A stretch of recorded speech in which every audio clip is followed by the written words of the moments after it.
Okay, so let's see how the income evens out here now. Okay, I'm still behind, even with 3 bases. That's because this one's a little undersaturated. Pulled too many SCVs there, and this one's more or less done.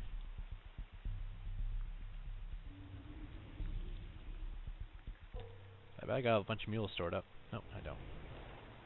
So here we go. This time I did clean out this Zelnaga first, or I would have anyways if there's something there, just so I don't give away my position. Now here's a little trick you can use. It's obviously not going to work against like Jaedong or some sort of wicked pro. But I caught a bunch of Mutalisks, and he's probably not paying attention to them. I know where they are, he doesn't know where I am. So my idea is to try to kill all these before he notices. So what I do is instead of actually A-moving it and giving him the attack warning, I move right underneath, then start attacking. So by the time he gets his attack warning, he's already got like a pile of Marines underneath him.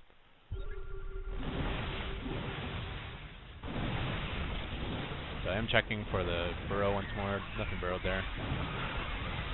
I did do a decent job pulling back my Marines.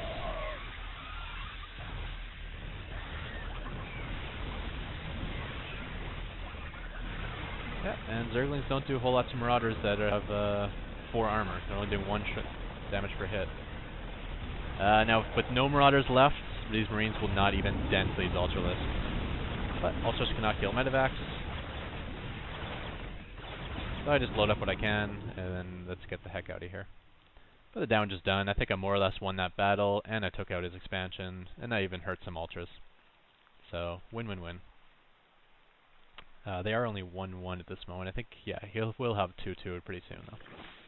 So he is well behind in upgrades, but at least he's getting some sort of upgrades. You don't know how many opponents I play that, 20 minutes in the game will still be 0-0. And Zerg's setting up a 4th base. Yep, I'm stockpiling again. Time to throw down some more barracks. And maybe try to expand a couple more times. I think my first Viking dive, I got another one just kind of going all over the map. So, if nothing else, at least it's a spotter. And setting up these Marines to take the Zelnagas. It's always key. Okay, that's so OP. 1 Marine should definitely kill 3 Ultras. Whip, whip, whip, dead. So now that I have seen Ultras, though, I am massing a lot more Marauders. Throwing down 2 more barracks, going to throw 2 tech labs onto those, and I want to get a high Marauder count. Yeah, Ultras do bonus to Marauders, but Marauders do very well versus Ultras as well. And Marines are just useless versus Ultras, so I think Marauders are definitely the way to go. I put the Marauders up front just in case Balings or Ultras come in from behind. But no, he's more or less just giving up on this base. Shut down some of the creep colonies in the middle. That's a lot of Ultralisks, though. Even with Stim, they're kind of hard to kite. They did give Ultras a pretty good speed buff. And I'm not done yet, apparently. Apparently I think I can kite them. No, I can't. Well, the nice thing about that is most of that damage didn't result in a whole lot of dead units, so with these full Medivacs, I'll get all these red guys back to full. Notice I have loaded up 1 Medivac full of Marines. There's double purpose for that. 1, I want to hit his expansion at the same time I attack, and 2, my Marines are pretty much useless against that army of Ultralisks and Roaches. I'm going to want a lot of Marauders versus that. So where I normally have, say, 2.5 Marines for every 1 Marauder, like that would be my typical build. I might adjust it. If it was heavy on Hydras, I might go like 5 Marines for every 1 Marauder. But as you can see against Roaches and Ultralisks, I got my army here. I got 27 Marauders and 30 Marines. So basically I'm going a 1-to-1 ratio. So I got 1, 2, 3, 4. Yeah. 5 barracks pumping up Marauders, and then 2 with pumping out Marines.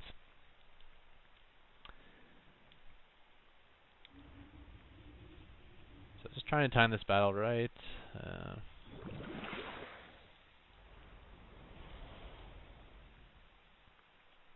Medevac is queued up to drop right in the middle here, and at the same time I'm attacking his front line.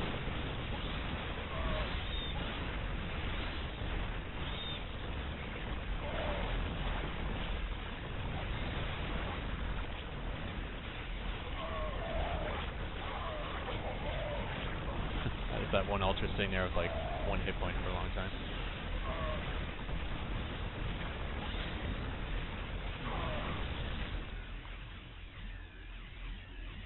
And win that battle. At the same time, I have taken out every drone in the space. The distraction did work. And Grimoire is going to GG in the form of Terran is overpowered complaint. So I actually wanted to talk about this a little bit. I think this is probably the big argument for Terran being overpowered.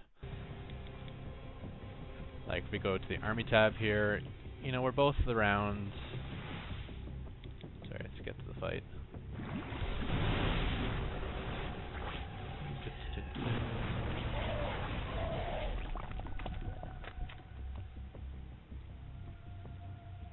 Hurry up, load up medevac. Send out my army. So if we stop at this point here, you notice our army size is pretty much similar. And his complaint is, look, I got tier 3 units, you're still just making tier 1 units, and I can't even win this battle. And he's right, as you notice I won the battle fairly handily. But let's analyze this just a little bit. First off, upgrades. His Ultralists are 2-2, his Roaches are 0-2. Or I got 3-3 with stim packs, concussion shells, combat shields, and medevacs. So I'm upgraded to the teeth. Secondly, okay, what is the difference between me making tier 1 units or tier 3 units? Like, really, in terms of overpoweredness. I mean, to make these units useful, I still have to tech all the way to a starport to get medevacs. And I still have to get an armory. And I still have to, you know, fully upgrade them. So I'm still kind of teching all the way to the top. It's just instead of building a bunch of factories, I got a bunch of barracks. That's really the only difference between, like, me teching to a higher tech unit than Bio.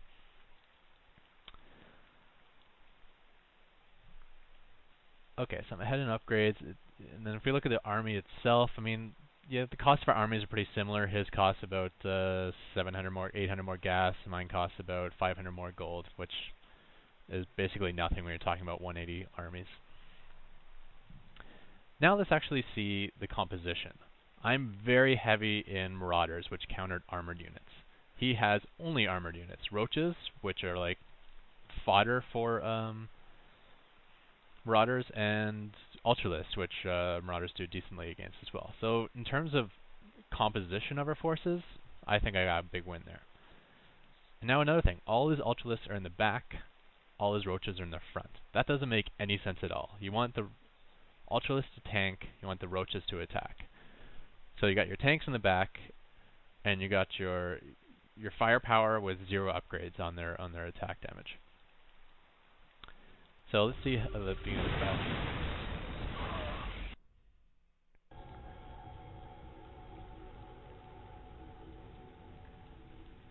He's behind the shroud and can't see anything. I scan so I can see on the other side of the shroud. Well, I guess he can't see now.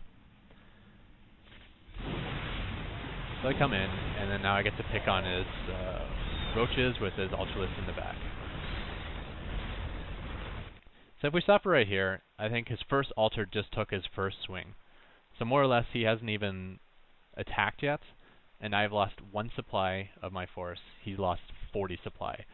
So just by having his army positioned poorly, and by me getting the jump on him, I've already taken a gigantic lead. Also, I don't... Like, Ultralists, I still haven't faced him enough to get a good idea from him, but I don't think that getting this many Ultralists is smart, because how are you going to get all these Ultras in, like, attack range? I mean, your creep doesn't even extend that far, and even if it did, Ultras are big, bulky units, and it's hard to get all of them in melee range when they're basically be blocking each other. So if you watch as this battle goes on, there's going to be like this one in the back, who's like probably never going to attack at all until half his force is dead. He still hasn't taken a single swing yet, and now he's dead. I mean, so there's one Ultra that was basically completely useless other than soaking up damage.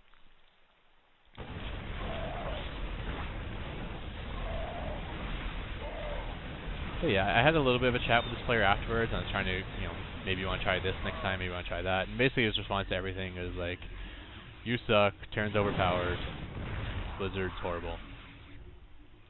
I don't know. I think if you're going to use Ultras, he definitely used them wrong, and I don't think Ultras are even the best counter. Fungal Growth with Banelings late game, I mean, that's where it's at. And also, you don't want to be equal economy with Zerg. Zerg's major advantage is its economy, like I've said before, so if you're going equal economy versus a Terran opponent, you're going to be in trouble. So sorry, that's probably not useful tutorial-wise. I just kind of want to have my little rants about that. Now, does Zerg need a buff? Probably. Like, I think they do. I mean, there's only two races called overpowered, and that's Terran and Protoss. Protoss because they're pretty easy. They have a lot of strategies that are easy to implement that work very well. And Terran just because both their mech force and their bio force are pretty daunting armies to try to attack straight up. But with that said, I want to see Zerg playing the race properly before we do any sort of buffing to Zerg. I still rarely see Zergs take advantage of it. If you look at a player like Idra, who is like IDRA if you want to search for him, he's a high-level Zerg player, and he knows how to use Zerg. He expands like crazy. Like if you don't put any pressure on him, you will die to his economy. And in terms of pros, he doesn't have the best micro in the world. I mean, it is really, really good because he's a pro, but that's not the reason he's winning. He's winning because of he knows how to use this race. And with that said, I think I've ranted enough at the end of this replay. I'm just trying to think if there's anything I need to review. Again, one Viking just scattering on the map didn't have that much advantage this game, but if he did have like spotting overlords, would have helped pick them off. Yeah, I think this isn't a good idea. Just one dropship full of units, and when you're ready to go in for attack, drop the dropship somewhere else, and he should be well distracted and not be able to micro both places at once. Where it's very easy for me to micro, because all I gotta say is unload here, and then I can put all my focus back on this army. You want Marauders versus Ultralists, and you want Marauders versus Roaches, so always pay attention to your opponent's composition and adjust your own bio mix to accordingly. Had you been like Hydras and Mutalisks, you would have barely seen any Marauders on the field from me. Okay, I think that's about all I wanted to say. So yeah, thanks everyone, and that's the end of this video.